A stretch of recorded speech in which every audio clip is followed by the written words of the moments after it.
Some events seem impossible right up to the minute that they take place. The idea that terrorists might turn airliners into missiles, for example, was relegated to novels until the morning of September 11, 2001. For decades, a global pandemic unleashing social, economic, and cultural havoc was the basis of science fiction movie plots. Then the first case of COVID-19 was confirmed in the United States. The Russian invasion of Ukraine is another crisis that looked like an unlikely prospect for months, but now seems inevitable in retrospect. Leading up to the war, President Biden and Secretary of State Antony Blinken issued warning after warning that Russia was preparing to attack its neighbor. But it felt very unlikely for many. This is the 21st century, after all. The experts said that Putin did not have enough troops to change the Ukrainian regime and occupy a sovereign nation. They said that U.S. intelligence had failed in the past and could well be wrong again. They noted that Ukrainian President Zelenskyy was minimizing tensions. They suggested that Putin, while a risk-taker, was hardly the kind of maniac who would launch an invasion. Putin chose war instead.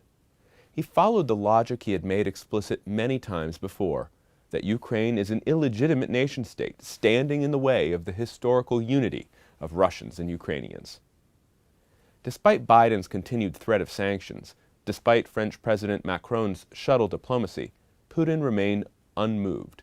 He continued to call democratic Ukraine fascist. He blamed America and the West for leaving him with no alternative to conquest. He said that he would denazify a country with a Jewish president and retaliate against any Western nation that interfered. In launching his war, Putin did exactly what he had shown every indication of preparing to do for some time. Why then was it so difficult for so many experts to take him seriously?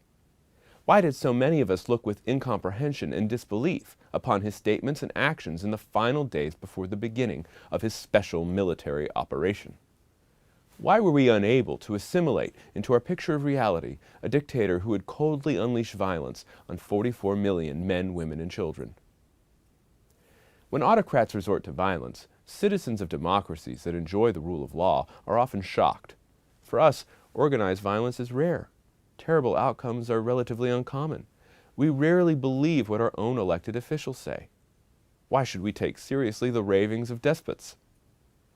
Well, it's about time we started doing so.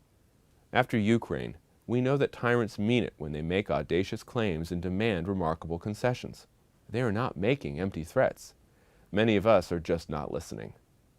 After Ukraine, we cannot ignore Xi Jinping's threats against Taiwan. After Ukraine, we need to listen to the Islamic Republic of Iran, whose supreme leader, Ayatollah Ali Khamenei, has spent decades calling for the end of Israel. And yet, the same administration that was right about Putin's intentions in Ukraine lives in la-la land when it comes to a theocracy whose malign behavior in the Middle East aims at the eradication of the Jewish state. What proof is there that Xi Jinping and Ayatollah Khamenei are any less committed to their diabolical ideologies than Vladimir Putin is? Why should we be less worried about a Chinese invasion of Taiwan or an Iranian attack on Israel than about Putin's designs in Ukraine? When strongmen tell you they are about to sow chaos, don't close your ears. What they say might strike you as out of this world. It isn't. Don't dismiss the leaders of rogue states. Don't doubt them. Believe them.